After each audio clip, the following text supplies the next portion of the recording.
ఇన్ని కోట్ల మంది నా రాష్ట్ర ప్రజల్లో కోటి మంది పైగా తెలుగు ప్రజలు ఉన్నారు. అందరికీ తెలుసో లేదో చాలా కాలం క్రితం నాకు పాడేరులో ఇల్లు ఉండేది. నాకు ఇక్కడ నా పిల్లలిద్దరు చదువుకునేవాళ్ళు. తర్వాత ఇప్పుడు హైదరాబాద్ షిఫ్ట్ అయిపోయారు. అందుకని పూణే నాకు చాలా ఇష్టమైన ప్రాంతం. అలాంటి పూణేకి నేను మళ్ళీ రాలేదు. ఈ సందర్భంగా వచ్చినందుకు ముందుగా ఇంత ఘన విజయంతో ఇంత ప్రేమతో మీకు स्वागत पलिकिन मी अंदरिकी ना हृदयपूर्वक नमस्कार. संत साहित्यिक कलाकार या सगळ्यांच्या पुण्यभूमीला नमन. मराठा विरोधी भूमि को मेरा शत नमन. मैं आज पुणे की इस महाधरती को नमन करता हूँ जिसने मराठा साम्राज्य के निर्माण के मूल्य छत्रपति शिवाजी महाराज को सिखाए. महावीर बाजीराव पेशवा को जन्म देने वाले धरती को मैं नमन करता हूँ. महात्मा ज्योतिबा फुले और ज्ञान ज्योति सावित्रीबाई फुले को मेरा कोटि कोटि नमन. मैं उस धरती को नमन करता हूँ जहाँ छत्रपति शिवाजी महाराज के शासनकाल में सोने का हल चलाया गया. जिस भूमि ने महावीर बाजीराव पेशवा को जन्म दिया, जिन्होंने मराठा साम्राज्य का झंडा अटक तक फहराया. इसके साथ ही मेरा पुणे की धरती और पुणे की जनता को प्रेमपूर्वक नमस्कार, जिन्होंने कला और संस्कृति को विश्व के कोने कोने में पहुंचाया. मैं बार बार यही बात दोहरा रहा हूं कि मैं यहां सिर्फ वोट मांगने नहीं आया, मैं सभी का साथ मांगने आया हूं महाराष्ट्र के विकास के लिए. और विदर्भ मराठवाड़ा नागपुर अन्य प्रांताలకు వెళ్ళాను. కేవలం మన మహాయుతి సర్కార్ కోసం ఓట్లు అడగడానికి రాలేదు. महाराष्ट्र अभिवृद्धि कोसम वच्चाम. ఎక్కడో ఆంధ్ర నుంచి తెలంగాణ నుంచి ఇది మనందరి అభివృద్ధి కోసం, మన ఎక్కడో అమెరికాకి వెళ్తాం ఉద్యోగాల కోసం ఉపాధి కోసం. అలాంటిది మన మహారాష్ట్రలో కూడా అభివృద్ధి కావాలి అంటే మీ అందరూ ఇక్కడ ఐటీ ఇండస్ట్రీ ఉంది, ఐటీ పరిశ్రమలు ఉన్నాయి, మీరందరూ ఉద్యోగాలు ఉపాధి కోసం వచ్చారు, చదువుల కోసం వచ్చారు. అలాంటి మన మహారాష్ట్ర అభివృద్ధి పదంలో ఉండాలంటే మన సహాయం మనం చేయాలి. అందుకనే ఆ సందర్భంగా ఇక్కడికి వచ్చారు. अपने पुणे के भाइयों, माताओं, बहनों और युवाओं से यह कहना आया हूं कि वो एक साथ एकजुट होकर सनातन भारत के सपने को साकार करें. मैं आभारी हूं आदरणीय प्रधानमंत्री मोदी जी का, गृह मंत्री अमित शाह जी का, हमारे प्रिय highway man of India Nitin Gadkari ji का. साथ ही मैं आभारी हूं महायुति सरकार के मुख्यमंत्री श्री एकनाथ शिंदे जी का, उप मुख्यमंत्री देवेंद्र फडणवीस जी का और एक उप मुख्यमंत्री अजीत पवार जी का. अभी मेरे साथ मंच पे उपस्थित सभी नायक को मैं नमस्कार करता हूं. पिछले 10 वर्षों में जितनी निष्ठा और संपूर्ण भाव से एनडीए सरकार ने भारत को दुनिया भर में सम्मान दिलाया है.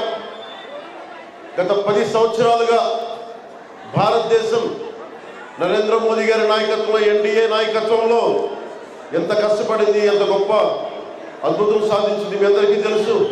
ఎంత గౌరవం సంపాదించింది మీకు తెలుసు. विश्व की 5वीं अर्थव्यवस्था बनाया है और तीसरी अर्थव्यवस्था बनाने के प्रयास में लगी है. हमें इसे नहीं भूलना चाहिए. మనం 10వ స్థానంలో ఉన్న మన భారతదేశ ఆర్థిక వ్యవస్థ నరేంద్ర మోదీ గారి నాయకత్వంలో, సమర్థవంతమైన నాయకత్వంలో మనం 5వ స్థానం నుంచి 3వ స్థానానికి పరిగెడుతున్నాం. इसके लिए मैं आप महाराष्ट्र की जनता हम सबको मिलकर ये एक छोटा सा प्रयास करना है, वोट देने जाना है और सही नेतृत्व चुनना है।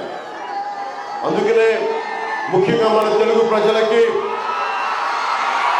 మన తెలంగాణ అన్నదమ్ములకి, ఆడబిడ్డలకి, జన సైనికులకి, తెలుగు ప్రజలందరికీ కూడా నేను చాలా వినమ్రంగా తెలియజేస్తున్నాను, చిన్న ప్రయత్నం చేయాలి. మనం ఓట్లు వేయించాలి, ఓట్లు వేయడానికి వెళ్ళాలి, కానీ సరైన వారిని ఎన్నుకోవాలి. ఆ సరైన వారు ఎవరు? ऐसा नेतृत्व जो हमने आदरणीय प्रधानमंत्री मोदी जी में देखा, जो बिना तके बिना रुके इतने संघर्ष के बाद भी देश की सेवा में लगे हुए हैं, ऐसा ही शक्ति, ऐसा ही मार्गदर्शन हमें उन्नति की ओर ले जा सकता है. जब मैं दिनकर जी की, మీ అందరికీ తెలుసు కదా, రాష్ట్ర కవి గుంటూరు శేషేంద్ర గారు, మన తెలుగు కవి, ఆయన ఎంత ఇష్టమో నాకు హిందీ రాష్ట్ర కవి రామధారి సింగ్ దినకర్ గారి కవిత కూడా నాకు చాలా ఇష్టం. పరశురామ్ కి ప్రతీక్ష. చాలాసార్లు నేను ఓటమిలో ఉన్నప్పుడు రామధారి సింగ్ దినకర్ గారి పరశురామ్ కి ప్రతీక్ష చదివి చదివి ధైర్యం తెచ్చుకున్నవాడు. అలాంటి చదువుతున్నప్పుడు जब मैं दिनकर जी की इन पंक्तियों को सुनता हूं तो मुझे अपने संघर्षशील प्रधानमंत्री जी की छवि दिखती है. मैं वो पंक्तियां सुनना चाहता हूं. मैं रामधारी सिंह दिनकर गारी कविता चलता ఉంటే ప్రధానమంత్రి గారు గుర్తొస్తారు. ప్రధానమంత్రి గారు కష్టం, ప్రధానమంత్రి గారి ఇబ్బందులు, ఆయన ఎన్ని తట్టుకొని నిలబడ్డారు. ఆయన తిట్టని వాళ్ళు లేరు. ఆయన టీ అమ్ముకునేవాడు, ఒక ఛాయ్ వాళ్ళ ప్రధానమంత్రి ఎలా అవుతాడు, వచ్చి ఇక్కడ అమ్ముకో మేము కొట్టు పెడతామని అంత అవహేళనతో మాట్లాడారు. అలాంటి వ్యక్తి ఒక్కసారి కాదు, 2 సార్లు కాదు, 3 సార్లు ప్రధానమంత్రి అయ్యారు. 3వ సారి ఆయన ప్రధానమంత్రి కాకూడదని అందరూ అనుకుంటే నేను పట్టుబట్టి ఆంధ్రాలో తెలుగుదేశం, భారతీయ జనతా పార్టీ, మన జనసేన పక్క నుండి 175 సీట్లకి, 25 పార్లమెంట్ సీట్లకి 93% స్ట్రైకింగ్ రేట్తో, జనసేన 100% స్ట్రైకింग रेट तो మనం విజయం సాధించాం. संघर्षशील प्रधानमंत्री जी की ही मैं छवि दिखती है. मैं वो पंक्तियां सुनना चाहता हूँ. वसुधा का नेता कौन हुआ, भूखंड विजेता कौन हुआ, जिसने ना कभी आराम किया, विघ्नों में रहकर नाम किया. वसुधा का नेता कौन हुआ, भूखंड विजेता कौन हुआ, जिसने ना कभी आराम किया, विघ्नों में रहकर नाम किया. అంటే ఈ కష్టాల్లో ఎదిగిన వ్యక్తి విశ్రాంతి తీసుకోవాలా, ఏవైనా తిట్టండి, అలా ఎదిగిన వ్యక్తి. तो ऐसे ही कभी आराम न करने वाले और विघ्नों में भी नाम करने वाले हमारे नेता आदरणीय प्रधानमंत्री नरेंद्र मोदी के साथ खड़े होने के लिए पुणे की जनता से आह्वान करने आया हूं. अपने वोट देने के अधिकार की शक्ति को पहचानो, घरों से निकलो, वोट करो और सही सरकार को चुनो, वो महायुक्ति सरकार को चुनो. మన ఓటు విలువ మీరు తెలుసుకోండి. కష్టపడ్డ వ్యక్తి ఈ రోజున భారతదేశం, మన కెనడాలో చూస్తున్నాం, కెనడాలో భారతీయుల మీద ఎలా దాడి జరుగుతుంది. ఇది సనాతన ధర్మాన్ని పాటించే నేల. ఇలాంటి ధర్మాన్ని పాటించే నేలకి ధర్మాన్ని పాటించే ఒక ప్రధానమంత్రి గారు ఉన్నారు. అలాంటి ప్రధానమంత్రి గారి మీద చాలా ఇబ్బందులు, కష్టాలు అన్నిటినీ తట్టుకొని చివరికి ఒక అగ్రదేశం ఆయన ముఖ్యమంత్రిగా వస్తానంటే, గుజరాత్ ముఖ్యమంత్రిగా ఉన్నప్పుడు ఆయనకి వీసా కూడా ఇవ్వలేదు. కానీ అన్ని తట్టుకొని, అవమానాలను తట్టుకొని, అన్ని తట్టుకొని నిలబడి ఈ రోజుకి ఆయన తిట్లు తింటా 3వ సారి ప్రధానమంత్రిగా అయి 10వ స్థాయి నుంచి వచ్చిన 10వ స్థానం, ఆర్థికంగా 10వ స్థానంలో ఉన్న భారతదేశాన్ని 5వ స్థానం నుంచి తీసుకొచ్చి 5వ స్థానానికి తీసుకొచ్చి ఈ రోజున 3వ స్థానంలో పెట్టబోతా ఉన్నాం. ఇది జరగాలి అంటే మీరందరూ మనందరం సహకరించాలి. నేను కూడా మనకి అసెంబ్లీ జరుగుతూ ఉంది. అసెంబ్లీకి ఎందుకు వచ్చానంటే మీ అందరూ మన మహాకి సర్కార్కి ఓటేయాలి. మన ఎమ్మెల్యే అభ్యర్థులందరినీ మీరు అఖండ మెజారిటీతో గెలిపించాలి. ఒక్క ఓటు కూడా బయటకు వెళ్ళకూడదు. మొత్తం మన మహాయితీ కూటమికి దక్కాలి.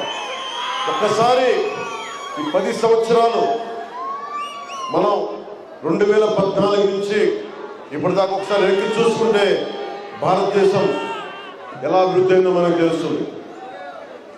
जब आप पीछे मुड़कर इन 10 सालों में भारत की बदली तस्वीर को देखेंगे तो आर्टिकल 370 के बाद का कश्मीर, राम मंदिर से शोभायमान अयोध्या, विश्व पटल पर चमकता हमारा तिरंगा, भारत के हर कोने को जोड़ के हाईवे, हर गांव में पहुंची सड़क. 10 సంవత్సరాల క్రితం ఎక్కడుంది మనకి? ఇదే కశ్మీర్కి వెళ్తే మన పరాయి వాళ్ళ చూసేవాళ్ళు. మేము భారతదేశంలో మేము అంతర్భాగం కాదు అనేవాడు. కానీ నరేంద్ర మోదీ గారు వచ్చాక, అమిత్ షా గారు గృహమంత్రిగా ఉన్న సమయంలో ఆర్టికల్ 370ని రద్దు చేసి తిరిగి మన కాశ్మీర్ని మనం కలుపుకున్నాం. కేరళ నుంచి శంకరాచార్య 4 శంకర పీఠాలని దేశం మొత్తం స్థాపిస్తుంది కశ్మీర్లో. కశ్మీర్ ఈ రోజు కాదు, ఇది ఎప్పటిదో సనాతన ధర్మానికి పీఠం కశ్మీర్. అలాంటి కశ్మీర్ని తిరిగి భారతదేశంలో విలీనం చేసిన ఘనత నరేంద్ర మోదీ గారి దగ్గర. ऐसे न जाने कितने कार्य किए गए हैं और किए जा रहे हैं जो महाराष्ट्र को 2028 तक $1 ट्रिलियन की अर्थव्यवस्था बनाएंगे और महाराष्ट्र भारत को $5 ट्रिलियन के साथ विश्व की तीसरी सबसे बड़ी अर्थव्यवस्था बनने में महत्वपूर्ण योगदान देगा. అంటే ఒక్క మనం 5 లక్షల కోట్ల ఆర్థిక వ్యవస్థ అవ్వాలంటే ఈ రోజున మీరు మహారాష్ట్రకు వచ్చారు ఉద్యోగాలు ఉపాధి కోసం. ఇది 1,00,000 కోట్ల ఆర్థిక వ్యవస్థ వస్తే మీ అందరికీ ఉన్న ఉపాధి కంటే మంచి ఉపాధి రాని వారికి ఇంకా ఉపాధి. దీంట్లో భారతదేశం ఆర్థిక వ్యవస్థ బలంగా ఉండాలి అంటే మహారాష్ట్ర బలంగా ఉండాలి. అందుకని మీ అందరి సహకారం అవసరం.